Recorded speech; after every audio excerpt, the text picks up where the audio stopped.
And hello, I'm John Bachman. It is election day in Israel, and Prime Minister Benjamin Netanyahu's political future is on the line. He and his family have already cast their ballots today. We first reported yesterday that Netanyahu vowed there would be no Palestinian state if he wins. Recent poll numbers showed Netanyahu's Likud party trailing the center-left Zionist Union Party, led by Isaac Herzog.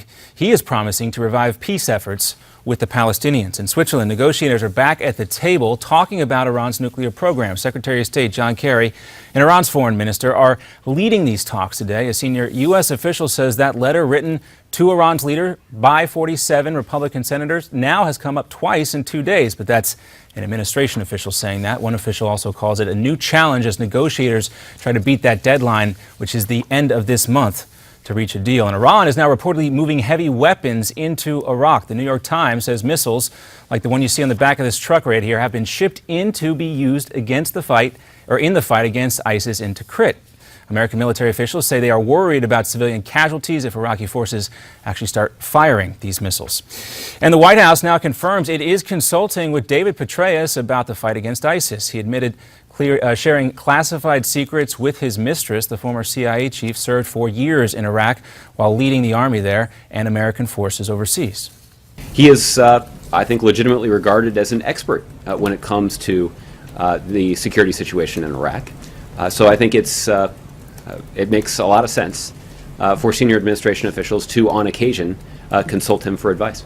Ernest added that he is not aware of any special security measures being taken right now. Earlier this month, Petraeus pleaded guilty to a misdemeanor for sharing classified documents and lying to the FBI. He no longer holds his CIA security clearance. And a flight from Washington, D.C. to Denver last night had to make a quick turnaround after a passenger apparently sprinted for the cockpit. No, come on, don't fight, David. His name was David. This was the result. This is the man right here. He was taken down by passengers on United Flight 1074. He's being evaluated at a D.C. hospital, and there are reports that he may be mentally unstable. No one on the plane was actually hurt. The son of a multimillionaire, a New York real estate family, now faces first-degree murder charges in L.A. Robert Durst now stands accused of killing his former friend Susan Berman 15 years ago. Durst could face the death penalty. Durst didn't kill Susan Berman. He's ready to end all the rumor and speculation and have a trial.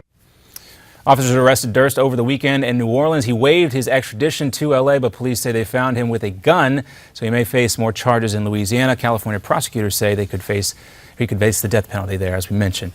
We'll have another Newsmax Now update coming up for you in 30 minutes. I'm John Bachman. We'll send it back now to America's Forum with J.D. Hayworth and Miranda Kahn.